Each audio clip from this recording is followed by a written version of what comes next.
G'day, my name is Mark Reed, and today I'm just showing you a quick video on demonstrating how an Arduino Mega can be used to read a value from an infrared sensor, so it's pretty much like a collision detection sensor, and then transmit the data to Matlab. So the electronics, pretty basic. We have here on the left, hopefully you can see, there's a little infrared LED, which is current limited by a 220 ohm resistor, just going over 5 volts, pretty basic. On the right hand side we have the IR photo transistor. So this is pretty much just a transistor with the base being a pin that's sort of activated by infrared light incidence on the actual surface of the photodiode here.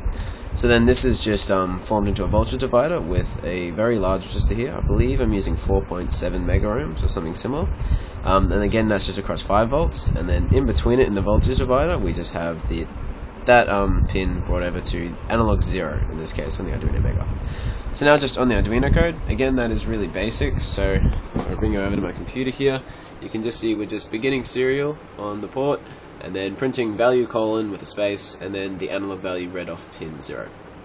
So now I'll demonstrate to you the Matlab code. So in this case, what I've just got here is that first we have to open up the serial port. So to open up the serial port, we need to know what COM port we're running under. So in my case, you can find that on the Arduino IDE, so I'll quickly just bring that up. So tools, serial port, and you can see there that mine is under COM3, which is why we just have between the apostrophes COM3. So then we just open up the serial port and we printf, that's just a test for now, it doesn't actually do anything in our case. And then it just reads out the value, and I'm just doing a test to see that we don't read it in the middle of the printing of the Arduino, but that will change later. This is very much just the test code.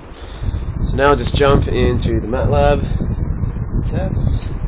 So now I just pumped in the command serial test, and it pumped out the value 1015. So obviously the analog reader on the Arduino goes from 0 to 1024. So that's a pretty high value, and the reason for that is that the IR diode and the phototransistor have nothing blocking the signal between them. So now what I'm going to do is I'm going to place my finger between the two, and then run the command again. Yep. So now if we just go back up to Matlab, you can see here that the value is 146.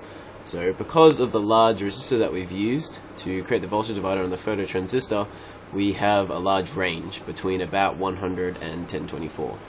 So it will differ on the resistor that you want to use depending on how far away these two are, because the relative change in voltage over the phototransistor will change. So, yep.